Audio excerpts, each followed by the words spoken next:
17 anos. Acompanha 5 blogs, vê tudo que é vídeo que aparece no YouTube, tá sempre ligada com a amiga Joana, faz pesquisa na internet e tem um perfil no Orkut. Marina manda fotos pros tios, tem 123 amigos no Messenger, um Twitter e 2 e-mails. Marina treina o inglês com uma amiga americana, visita um museu em Moscou, consulta a previsão do tempo em Manaus. Ela envia o resumo da aula para Joana, dá palpite sobre música e consulta informações sobre título de eleitor. Marina consegue fazer tudo isso graças a uma coisinha conhecida como internet. Tem gente que usa a internet para se divertir, outros para trabalhar, se informar ou conversar com um amigo. A maioria das pessoas usa a internet para fazer um pouco de cada coisa. Mas afinal de contas, como a internet consegue fazer tudo isso? Internet é um conjunto de redes que se comunicam entre si. A palavra rede serve para designar um monte de coisa. Existe a rede do Gol, a rede para pescar, a rede para tirar um cochilo domingo à tarde. A palavra rede serve para descrever um emaranhado de coisas que se ligam umas às outras. Pode ser um emaranhado de fios, de estradas ou mesmo de computadores. Uma rede de computadores é formada por 2 ou mais computadores conectados entre si. Computadores ligados em rede podem se comunicar, compartilhar textos, um programa ou mesmo uma impressora.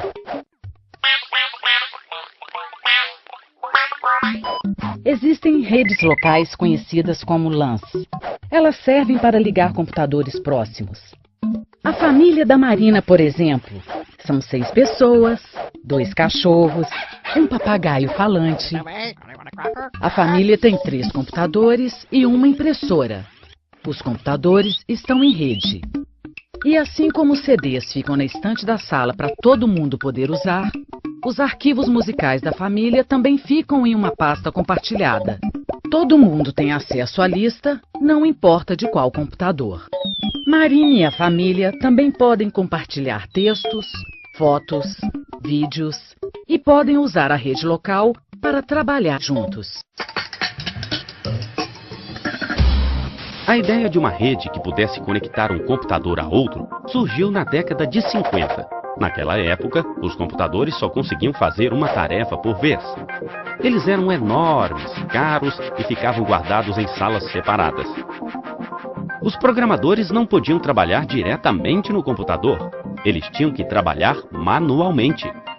No final da década de 50, começaram as experiências para permitir que programadores pudessem trabalhar ao mesmo tempo no mesmo computador. Ainda não era a internet.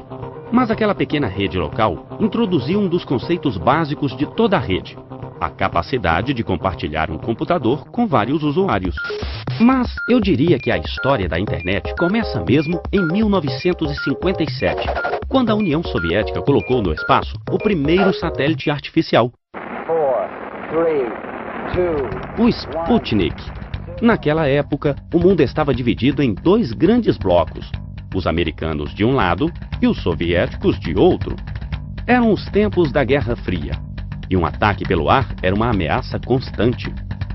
Mas o que toda esta história de guerra tem a ver com a internet? Tudo. Por causa do Sputnik, os americanos criaram a ARPA, a Agência de Projetos Avançados de Defesa. O objetivo era superar os soviéticos no quesito tecnologia. Uma das tarefas da agência era criar uma rede com vários computadores que pudessem trocar informações através de conexões independentes. Com isso, o governo americano queria evitar o risco de perder informações, caso parte da rede ficasse inativa. Surgia aí outra ideia base da internet: a descentralização. Mas como isso funciona na prática? A internet é formada por milhares de computadores ligados entre si. Para que eles se comuniquem, precisam ter uma conexão. Para ter uma conexão, precisam de um provedor de acesso.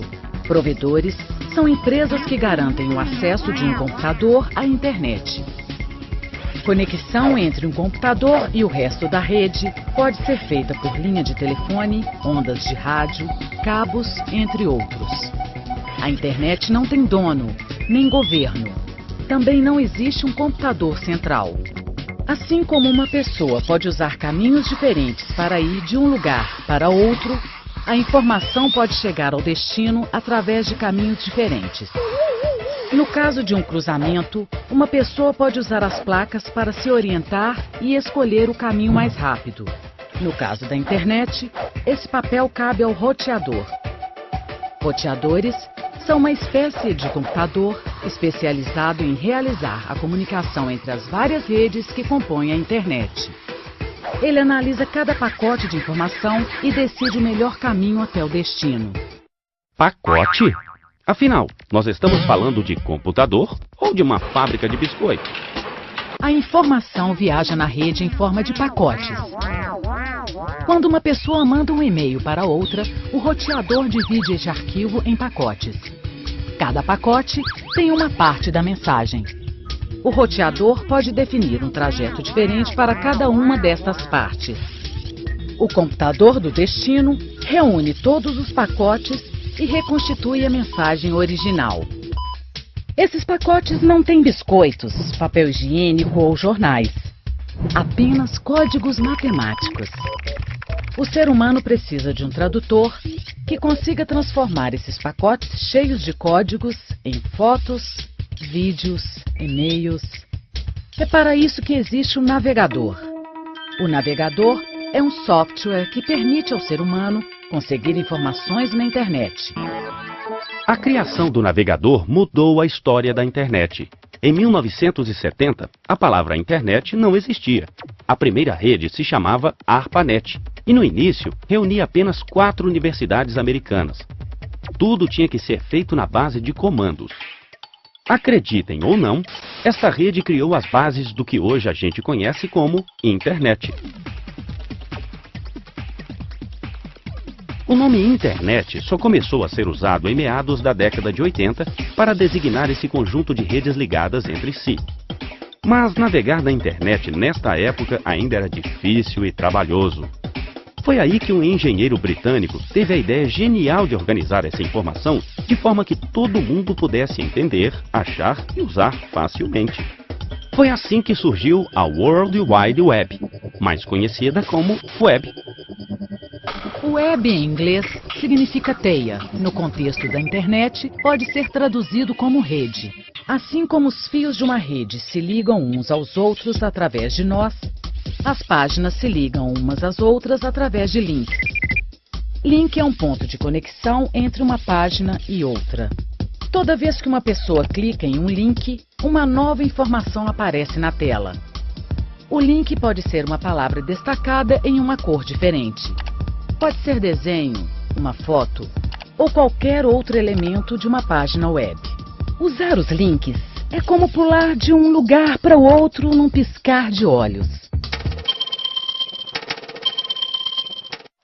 A web é uma rede infinita de sites e mais sites de todos os tipos e sobre todos os assuntos imagináveis e inimagináveis.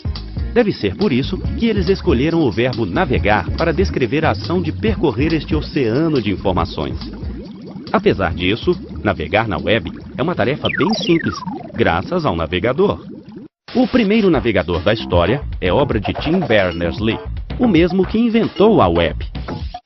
Em 1993, Mark Andreessen, um jovem americano de apenas 22 anos, criou um novo navegador mais simples e atrativo, o Mosaic. Hoje, o Mosaic parece uma coisa bem básica, mas na época ele apresentou um grande salto. Com o Mosaic, o nome de usuários cresceu rapidamente, o que impulsionou também o aumento no número de sites. Hoje, existem vários tipos de navegadores. Na essência, eles funcionam da mesma forma. Eu digito o endereço e o navegador acha o site na internet. Mas o que acontece entre o momento que eu teclo Enter e o momento em que a página aparece na tela? E o maior mistério de todos: onde ficam guardadas todas estas páginas? Todos os dias, milhares de pessoas no mundo usam um computador para se conectar à internet. Ao estabelecer uma conexão, uma pessoa passa a fazer parte de uma rede. Esta rede está ligada a outras redes, que estão ligadas a outras redes, que estão ligadas a outras redes. Bem, você entendeu, né? Cada máquina conectada na internet tem um endereço único, o IP. Um endereço IP típico se parece com isto.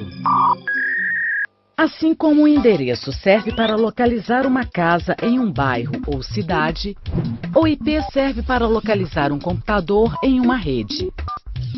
Alguns destes computadores são conhecidos como servidores. Assim como as imobiliárias costumam alugar apartamentos para abrigar pessoas, um servidor costuma alugar espaço para hospedar sites. Não existe apenas um servidor, mas vários distribuídos pelo mundo todo. A pessoa por trás deste computador digita o nome de uma página.